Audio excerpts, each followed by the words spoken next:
So how does this self-realization through service works? First of all, meaning of self-realization is important to understand. That means first, what does the self means? So self is not what your body, where you identify with your body. Self is not when you identify with your role, responsibility.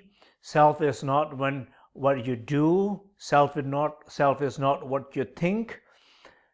But self is not definitely not your pain, your conflict. So what is that self? Self is when you are completely open, free, aware and connected. And that liveliness of who you are, that is referred as a self. And the self-realization means to realize that. So when anybody who is close to realizing that, who have realized that, for sure that individual will have much more success in helping others. That individual will have much more success in service to others. So in this session, what I want to talk a little bit, it's self-realization through service. So look at in all of our life, in a good society, in the end of the day, I think we all really wanted to help somebody. A mother wanted to help a child, and a brother wanted to help sister. Children wanted to help their aging parents, dying parents, or the parents wanted to help the needy child, or friends wanted to help somebody who is in need. We, in bigger countries, countries who are able to help, who are in need, other countries, some sense we are designed to care about each other and help each other.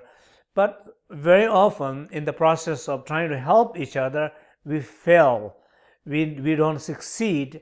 And one of the most important thing, what becomes obstacle to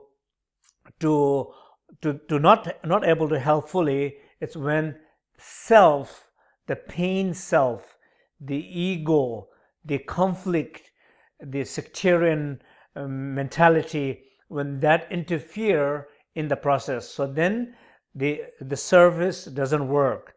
So self-realization through service is the service which is always conscious whenever you're trying to do. For example, I can give a very specific example of in my life. If I'm trying to, as a teacher, if I'm trying to go somewhere, I'm trying to teach, one set of intention, I'm trying to say, may I help these people through my teachings. May I communicate with these people. May I touch these people's heart. May my word help these people. And the intention is clearly to help somebody. It's not about you, not about the teacher, not about the organization, and not about that. It's about others. So when others becomes first, when yourself becomes the secondary, and then I think there is a magic there. There is enlightened quality there. And so every time when conflict arises, always arises, in the conflict arises, then you just watch. Oh, I'm feeling a little conflict. I'm feeling a little pain. Where this conflict and pain is coming from? Oh, I'm trying to push too strong. I'm trying to make myself too much important. I'm trying to convince my opinion too much. I am trying to, I'm struggling with my pain, rather than I lack some openness here. I needed to be more open. I needed to listen more. I needed to hear more. I needed to realize more collective purpose more, rather than my individual ideas and need a collective purpose more, collective mission more. And to keeping that in mind, collective purpose. And in the end, whatever I'm doing, I'm also doing it because to self-realize, to self-realize, to realize myself. And the way I'm acting, where I'm thinking, is not helping to self-realize, nor it helping to realize the collective purpose.